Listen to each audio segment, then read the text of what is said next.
Também um si só si. F é injetiva, se somente se, existe uma G, tal que G composto com F, agora é o contrário que está aqui, é a identidade de X, em vez de ser a identidade de Y, vai ser agora a identidade de X. Mas é muito semelhante. Apesar de a volta à prova dessa aqui ser uma coisa, aqui ser bem diferente. Mas aí tem a cara daquela outra lá. Se f de x em y é injetiva, que é a hipótese, né? Então, para cada y da imagem, existe um único x do domínio, tal que f de x é y. Né? Se ela é injetiva, então cada cara daqui vai num único lá. Então, quando eu pegar a imagem aqui, cada elemento dela veio somente um cara do x indo lá, porque ela é injetiva. É isso que está escrito aqui, um único x de x, tal que f de x é y. Agora vamos construir agora a nossa g. Considerando g de y em x, definida assim, g de y vai ser x se y for f de x. E g de y vai ser a para algum a de x, se esse carinha daqui não estiver na imagem da f. Ou seja, se ela não for um y, se ela não for o f de um x. Se ela estiver na imagem, vai ser o próprio x. E vai estar bem definido, né? O y vai só para esse x, porque o x que está associado aqui, né, ao y, é único. Diferente daqui. Né? Aqui não era único. Aí por isso que eu peguei um x, um elemento qualquer da imagem inversa. Aqui eu não preciso. Além do que, aqui a imagem inversa é sempre diferente do vazio. Para todo elemento do contradomínio. Aqui não. Né? Na letra B não. Porque ela não tem a garantia de que ela é sobre. Tem a garantia apenas que ela é injetiva.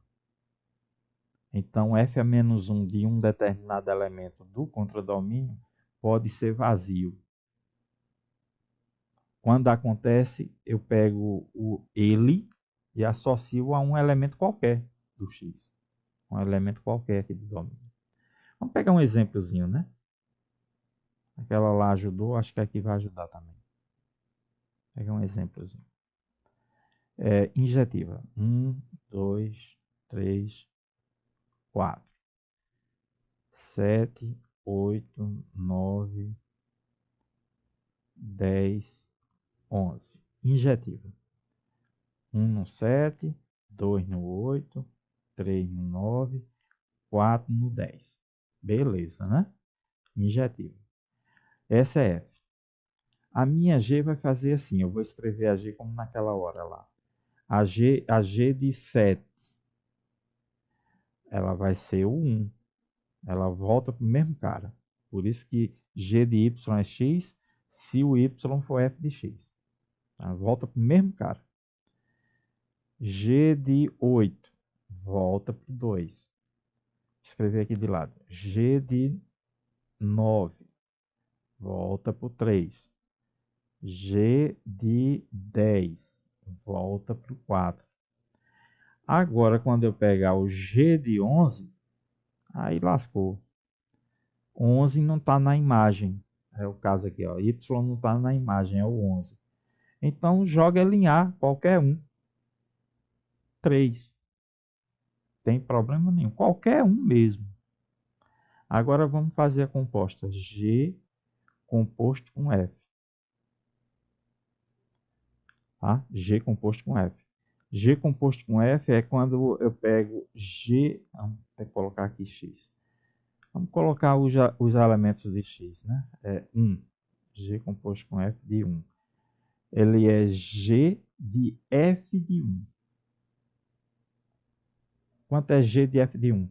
Bom, F de 1 é 7. Então, é G de 7. O que a função g faz com 7? Leva, leva para o 1. Então, a composta pega o 1, leva para o 1. G composto com F do elemento 2. Do 2 aí, do domínio. É G de F de 2. O que a F faz com 2? Leva para o 8. Então, isso aqui é G de 8. O que a G faz com 8? Pega o 8 e leva para o 2. Então, está aqui o 2. Então, G composto com F de 2 é 2, né? Dando a identidade. G composto com F de 3. É G de F de 3. O que a F faz com 3? Leva para o 9. Então, isso é G de 9. O que o G faz com 9? Leva para o 3. Então, isso é G de 3. Agora, por último, G. Rapidinho, termine, eu pergunto G. depois. Se quiser, pode perguntar. Eu paro. É possível afirmar que a função composta é a volta da função inversa? Não. Ah, Aqui é a inversa. Acho que eu entendi agora a pergunta. Aqui, essa G, ela é a inversa. Essa G. Essa G que eu coloquei aqui. Ela é a sim, é inversa da F. isso. É, nesse caso aqui. De um modo geral, nunca, né? Mas aqui, Não, nesse caso, sim. Nesse caso, sim. Aí, ah, aqui, certo. aí quando eu fizer G de F de 4, o que é que acontece? A F de 4 é quanto? 4 vai para 10. Então, isso aqui é G de 10. O que é que a G faz com 10? Pega o 10 e leva no 4. Então, G composto com F de 4 é 4. Observe que nem vai ser calculado o 11. Tá? Eu sei que G de 11 é 3, mas nem vai ser calculado. Por quê? Porque a G composto com F é aplicada apenas no conjunto X. Apenas no conjunto X. Aí ela vai e volta. Observe que do 1 foi para o 1, do 2 foi para o 2, do 3 foi para o 3, do 4 foi para o 4. Então, de um modo geral, G composto com F de X é X. Para todo X de X. Nesse meu exemplo aqui que eu coloquei. Ok? Mesmo sobrando um carinha aqui. Mesmo assim, eu consigo definir minha G. E mesmo assim, quando eu fizer a composta, vai funcionar bem bonitinho. Vamos mostrar agora que eu não fiz, né? É só mostrei a função.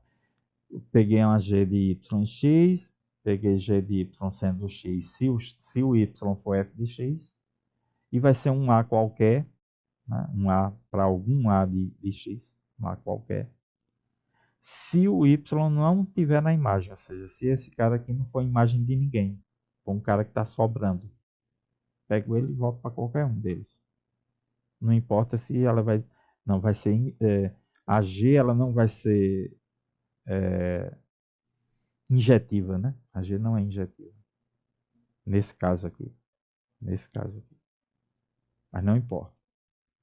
Eu só quero que aconteça isso e acontece. Né? Acontece essa coisa aqui. Vamos lá, vamos calcular. Definindo assim, a gente vai ter que G composto com F de X, ele é G de F de X. Né? É assim que se define a composta. Né? G de F desse ponto.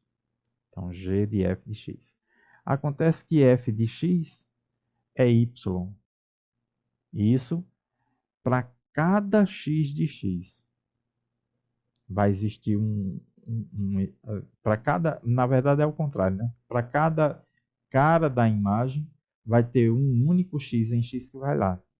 Ou melhor ainda, né? Cada x aqui, cada x, como é que eu diria aqui? Dois x distintos vão em dois caras distintos aqui. Né? Na verdade é essa. A melhor forma de dizer é essa mesmo. É só porque eu queria fazer assim, ó. Quando eu falo f de x, eu estou falando de um y da imagem. Né? Então a f vai para um único cara lá. Esse y aqui é único. Não existe 2. A f de x, ele não vai para um e depois vai para outro, né? Para x distintos. Eu estou falando besteira. F de x é y. Mas a g de y, se isso acontece, né, da f de x ser o y, a g de y é x, quando o y é um f de x.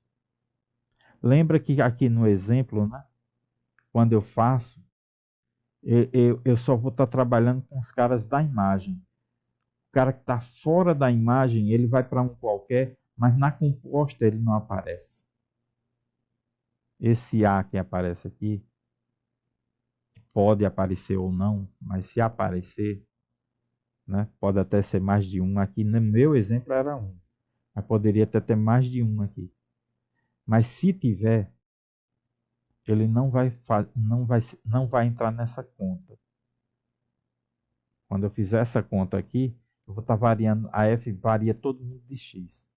Então, todo mundo de x vai estar associado a um y da imagem da f. E de modo único. De modo único porque a f é injetiva. Então, esse f de x, ele sempre vai ser um y. E esse y é um cara tal que ele está na imagem da f. Ele é um f de x. E aí a g pega ele e leva no x. Então, f composto com g de x é elevado em x para todo x de x. Faço variar todo mundo de x, como a gente mostrou aqui. E isso é a mesma coisa de dizer que f composto com g é a identidade de x. Porque ela faz isso com todos os elementos de x. Então, a composta é a identidade de x. Ou seja, essa g é a inversa da f, à esquerda. E isso só acontece quando a função for injetiva. E um detalhe, né, que não é exatamente uma inversa, no sentido geral, porque ela sequer é injetiva, a G. Né? A G a gente construiu, ela não é injetiva. Os caras aqui ficam injetivos, mas existindo um carinha aqui, como esse, ele vai cair um dos x que já recebeu seta de algum y. E aí, esse determinado A que eu coloquei aqui, ele vai ter esse y que não estava na imagem e um outro y que estava na imagem. Então, ele é um cara que recebe duas setas. No caso aqui, o 3, né? Esse 3. Ele recebeu a seta do 9 e do 11. O 9 foi para o 3 e o 11 foi também para o 3. Na verdade, o 11 iria para qualquer um que já tinha recebido seta. Né? Se sobrar elemento, vai para alguém que já tinha recebido seta. Pela injetividade. Ok? Mas mesmo assim, funciona. Agora, o que eu quero provar é a volta. Né? Se isso aqui acontece, então a F é injetiva. Se existir essa G satisfazendo essa condição. Então, vamos supor. Se ops, muito grande. Se G composto com F é a identidade, então significa isso. Todo x de x, g de f de x é x. Esse g de f de x é exatamente g composto com x, g composto com f. Né? Então, g de f de x é x. Para todo x de x. Temos isso. Agora vamos provar a injetividade. Vamos pegar dois elementos do domínio da f, dois caras do domínio da f, supor que a imagem é igual, que o f de um é igual ao f do outro. Aí a gente vai querer provar que eles são iguais. É o mesmo cara. Então, estou supondo que a imagem é a mesma. Temos que x1, né, como isso acontece para todo x, vai acontecer para o x1. x1 é o g de f de x1, né? Porque o x é o g de f de x, para todo x. Então, vai funcionar para o x1. x1 é o g de f de x1. Mas o g de f de x1 é igual ao g de f de x2. Por quê? Porque a g é função e esses dois números são iguais. Então, o g pega ele e leva no mesmo, né? O g, quando pega um cara aqui, né? Quando ele pega esse cara, ele não leva para 2. Ele pega o mesmo cara e leva só para 1. Então, se esse cara aqui é igual a esse, então a g pega ele e leva para vai levar para o mesmo cara em que a g pega esse, né? Eles são iguais. Então, g de f de x1 é igual a g de f de x2. Mas isso aqui, né, essa propriedade vale. Deixa eu apagar aqui com menor. Essa propriedade aí vale para todo x, então vale para o x2 também, né? Essa propriedade que diz que g de f de x1 de x é x. Então, g de f de x2 é x2. Então, g de f de x2 é x2. Mas como tudo é igual aqui, então x1 é igual a x2. Mas se f de x1 é igual a f de x2, eu concluo que, que x1 é igual a x2, então é porque a f é injetiva. Tá? Isso aqui implicou nisso. Então, f de x em y é injetivo.